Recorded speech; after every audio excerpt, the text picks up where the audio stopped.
Hello everyone, welcome to practice mock. कैसे हैं आप सभी? आई होप आप सभी बहुत अच्छे होंगे और आपकी प्रिपरेशन भी बहुत धूमधाम से चल रही होगी। तो जैसा कि हम सभी को पता है कि RRB clerk and RRB PO का नोटिफिकेशन आ गया है। एप्लीकेशन की प्रोसेस भी स्टार्ट हो गई है और आप में से बहुत सारे एस्पिरेंट्स ने तो फॉर्म भी फिल कर दिया होगा। तो आज हम बात करने वाले हैं RRB clerk and RRB PO की job profile, salary and perks and career growth को लेके, क्योंकि इन सारी चीज़ों को लेके एस्पिरेंट्स के माइंड में काफ़ी क्यूरियोसिटी रहती है कि जब सर हम एग्ज़ाम क्लियर कर लेंगे, हम आरआरबी क्लर्क के पोजीशन पे आ जाएंगे, आरआरबी पीओ बन जाएंगे, तो हमें कैसा काम मिलेगा, हमारी रोल्स एंड रिस्पॉन्सिबिलिटीज़ क्या होंगी, हमें सैलरी कितनी मिलेगी, क्योंकि सैलरी एक बहुत बड़ा मोटिवेशन होता है एस्पिरेंट्स के लिए जब वो एग्ज़ाम को अटेम्प्ट करने जाते हैं। ठीक है, साथ ही साथ करियर अपॉर्चुनिटीज़ भी हम डिस्कस करेंगे। तो आइए स्टार्ट करते हैं। सबसे पहले हम सैलरी एंड पर्क्स डिस्कस करेंगे। तो अगर आरआरबी क्लर्क की बात करें तो जो बेसिक सैलरी है आपकी वो होती है 19,900, यानी कि अराउंड 20,000 आपकी बेसिक सैलरी होती है। इसमें आपका डीए यानी डियरनेस अलाउंस जुड़ता है, एचआरए हाउसिंग रेंट अलाउंस जुड़ता है, एसए स्पेशल अलाउंस जुड़ता है। तो जो आपका ग्रॉस टोटल हो जाता है वो आपका अराउंड 40 to 42,000 होता है। ठीक है, तो ग्रॉस टोटल कितना है आपका आरआरबी क्लर्क का? 40 to 42,000। ठीक है, अब कुछ डिडक्शंस भी होते हैं, बिकॉज आप जॉब कर रहे हो तो आपका एनपीएस कटेगा। ठीक है, आप टैक्स दोगे, तो डिडक्शंस के बाद जो आपकी नेट सैलरी होती है वो आपकी होती है 36,000। हाँ जी, आरआरबी क्लर्क में आपको 36,000 रुपीज़ पर मंथ मिलता है, which in my opinion is a very handsome salary. अगर आपकी ये पहली जॉब है और आपको पहले मंथ ही 36,000 मिल रहा है तो ये काफ़ी अच्छी बात होती है। इसके अलावा आपको पर्क्स भी मिलते हैं, आपको पेट्रोल अलाउंस मिलता है, न्यूज़पेपर अलाउंस मिलता है, ट्रैवल अलाउंस मिलता है, मेडिकल बेनिफिट्स भी मिलते हैं, यानी कि आपको किसी भी चीज़ के बारे में सोचने की ज़रूरत नहीं होती है। आप ट्रैवल करोगे तो पेट्रोल की कॉस्ट जो आपकी लगती है वो आपको मिलेगी। अगर आप न्यूज़पेपर रीड करते हो तो न्यूज़पेपर का भी अलाउंस मिल रहा है आपको। अब ट्रैवल का आप कभी घूमने जाते हो उसका भी आपको अलाउंस देगी बैंक, और उसके बाद मेडिकल बेनिफिट्स तो आपको मिलते ही हैं। ठीक, अब आते हैं आरआरबी पीओ में। तो आरआरबी पीओ की जो बेसिक सैलरी होती है, बेसिक पे होता है वो होता है 36,000। ठीक है, 36,000 आपका बेसिक पे होता है। इसमें भी आपका DNS allowance, house rent allowance, special allowance, और उसके बाद स्पेशल अलाउंस पे आपको डीएनएस अलाउंस मिलता है, लर्निंग अलाउंस मिलती है। तो ये सब मिला के आपका जो ग्रॉस टोटल होता है वो 62 to 63,000 हो जाता है। ठीक है, कितना हो जाता है? 62 to 60, एक मिनट, हाँ, जो ग्रॉस टोटल है वो आपका 62 to 63,000 हो जाता है। अब इसमें भी डिडक्शंस होते हैं, आपका एनपीएस इसमें भी कटता है, टैक्स कटता है, तो आपकी जो नेट सैलरी बन के आती है वो आपकी आती है 57 to 58,000 रुपीज़।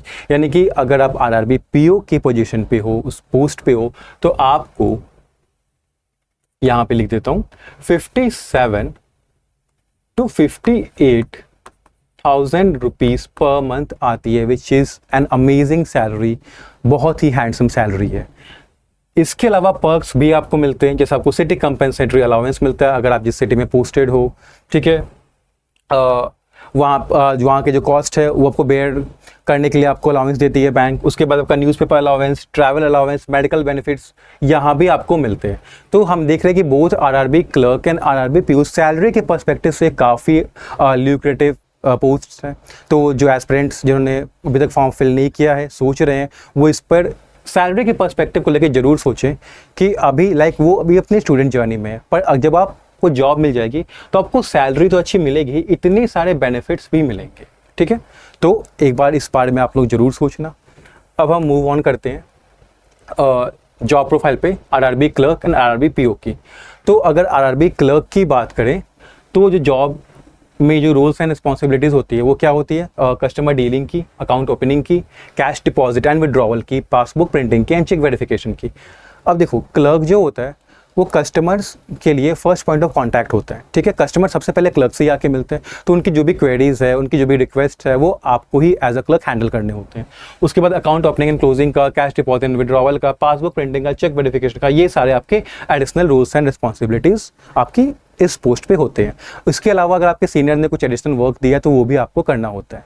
अगर मैं टाइमिंग की बात करूँ यहाँ पे, तो क्लर्क की टाइमिंग 10 in the morning से लेके 5 to 5:30 इन द इवनिंग होती है, यानी 10 से 5 आप लेके चल सकते हो। और अगर कुछ काम आ गया, कुछ एक्स्ट्रा काम है तो 5:30 या 6 बज सकते हैं, पर आइडियल आप 10 से 5 या 5:30 आप लेके चल सकते हो। अब आरआरबी पीओ की बात करें तो जो रूल्स एंड रिस्पॉन्सिबिलिटीज़ है वो है डेली बैंक ऑपरेशन, जो भी बैंक पे जो कि डे टू डे ऑपरेशंस है वो आपको मैनेज करनी है। उसके बाद आपको अपने जूनियर स्टाफ को मैनेज करना है, managing junior staff, promoting agriculture schemes. अब देखो, जो आरआरबी बैंक्स होते हैं उनका जो मेन फोकस होता है वो रूरल एरियाज़ पे होता है, एग्रीकल्चर पे होता है। तो जो भी स्कीम्स आई हैं उनके बेनिफिट के लिए वो आपको प्रमोट करना होता है। फिर आपको लोन्स आपको डिसबर्स करना, उसकी रिकवरी करना, लोन्स की जो वेरिफिकेशन है वो करना, डॉक्यूमेंटेशन है वो सब करना, वो करना होता है। फिर आपको फील्ड विजिट भी करनी होती है, लाइक किसी स्कीम को प्रमोट करना है तो आप फील्ड पे गए हो। तो ये सारे आपके रूल्स एंड रिस्पॉन्सिबिलिटीज़ होते हैं आरआरबी पीओ के। टाइमिंग की अगर मैं बात करूँ तो ये आपका 9:30 to 45 in the morning to 6 या 6:30 इन द इवनिंग होता है, यानी 9:30 पौने 10 के बीच आपको आना है और आपकी शिफ्ट खत्म होती है 6 या 6:30 बजे। अब यहाँ पे भी आपको थोड़ा फ्लेक्सिबल होना होता है क्योंकि एज अ पीओ आपकी रिस्पॉन्सिबिलिटीज़ ज़्यादा होती है, तो अब हो सकता है किसी दिन आपको देर तक रुकना पड़े तो 7 या 7:30 भी बच सकते हैं। अब ऐसा नहीं होगा कि आपको रात भर बैठा के रखा जाएगा, आप 11 11:30 तक आप बैंक ब्रांच में ही रुके हो, ऐसा कुछ नहीं होगा, पर 1 घंटे का तो आपको लेके चलना होता है, थोड़ी फ्लेक्सिबिलिटी। ठीक है, तो ये आपकी जॉब प्रोफाइल हो गई आरआरबी क्लर्क की, आरआरबी पीओ की। ठीक है, एक और चीज़ मैं बात करूँ तो जो वर्क लाइफ बैलेंस होता है, वर्क लाइफ बैलेंस, ये आरआरबी के जॉब में काफ़ी अच्छा होता है as compare to other banks. आप एसबीआई की बात करो, आईबीपीएस के बैंक्स की बात करो, तो आरआरबी में आपको वर्क लाइफ बैलेंस मिलेगा। तो जो भी एस्पिरेंट्स ये सोच रहे हैं कि उन्हें अट्रैक्टिव सैलरी चाहिए, पर्क्स चाहिए, गवर्नमेंट की जॉब चाहिए, स्टेबल जॉब चाहिए, पर वो ये भी देख रहे हैं, ये भी प्रायोरिटाइज कर रहे हैं कि वर्क लाइफ बैलेंस्ड हो हमारा। ठीक है, हमें अपने और भी जो काम होते हैं उनको करने का भी हमें टाइम मिले। ठीक है, तो वो ये आरआरबी क्लर्क, आरआरबी पीओ के पोस्ट को कंसिडर कर सकते हैं, इनके फॉर्म को फिल कर सकते हैं।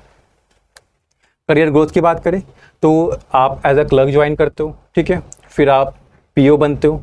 ठीक है, इनकी ड्यूरेशन कितनी होती है, अराउंड 5 ईयर्स के बाद आप पीओ बन जाते हो, फिर आप डेप्यूटी मैनेजर बनते हो, फिर manager, then chief manager, then AGM, assistant general manager, DGM और deputy general manager and GM general manager के पोस्ट पे आप आते हो।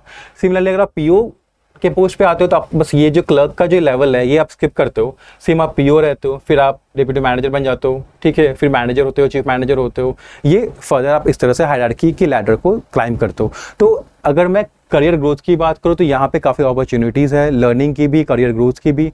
तो इस पॉइंट ऑफ व्यू से भी ये दोनों जॉब काफ़ी अट्रैक्टिव हो जाते हैं। ठीक है, अब अगर हम बात करें प्रिपरेशन की, क्योंकि नोटिफिकेशन आ गया, एप्लीकेशन की प्रोसेस स्टार्ट हो गई है, काफ़ी एस्पिरेंट जो कि इन एग्जाम के लिए प्रिपेयर कर रहे हैं उन्होंने फॉर्म फिल कर दिया, उनकी प्रिपरेशन, बहुतों की प्रिपरेशन तो अभी एंड होने वाली है, वो मॉक टेस्ट दे रहे होंगे। काफ़ी एस्पिरेंट्स ऐसे भी होंगे जो स्टार्ट कर रहे होंगे। तो दोनों ही तरह के एस्पिरेंट्स के लिए हमारे पास रिसोर्सेज हैं। आप देख सकते हो यहाँ पे आरआरबी असिस्टेंट 2024 रिसोर्सेज। ठीक है, प्रीलिम्स के मॉक टेस्ट है, मेंस की भी मॉक टेस्ट, प्री सेक्शनल के सेक्शनल मॉक टेस्ट होता है, टॉपिक टेस्ट होते हैं आपके, both for RRB clerk and RRB PO. इसके अलावा हमारे प्लेटफॉर्म पे यानी ऐप पे एंड वेबसाइट पे हर वीक एक मॉक टेस्ट होता है, लाइव मॉक टेस्ट, उसको आप जरूर अटैम्प्ट करो क्योंकि वो फ्री ऑफ कॉस्ट होता है।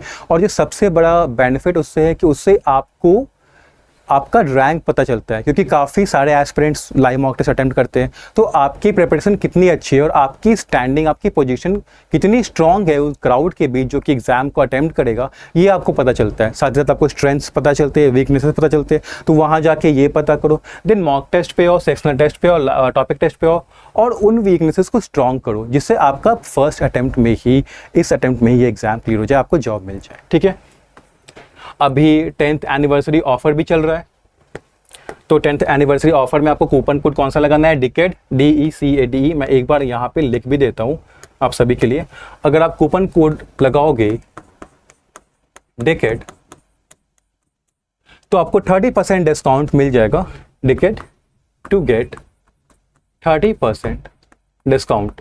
ठीक है, क्योंकि हमारी 10th एनिवर्सरी चल रही है, तो इस खुशी के मौके पे हम अपने सारे ही एस्पिरेंट्स को 30% का डिस्काउंट ऑफर कर रहे हैं। तो जो भी एस्पिरेंट रिसोर्सेज, मॉक टेस्ट हो, कोर्सेज हो लेना चाहता है तो इस ऑफ़र को अवेल जरूर करें, इस ऑफ़र का फ़ायदा जरूर उठाएं। ठीक है, क्योंकि ये once in life time opportunity है। और बेस्ट ऑफ लक। आप सभी जो भी इस एग्ज़ाम को दोगे, आप सभी को बेस्ट ऑफ लक, और अच्छे से प्रिपेयर करो और इस बार एग्ज़ाम क्लियर करके जॉब ले लो। Thank you and have a nice day.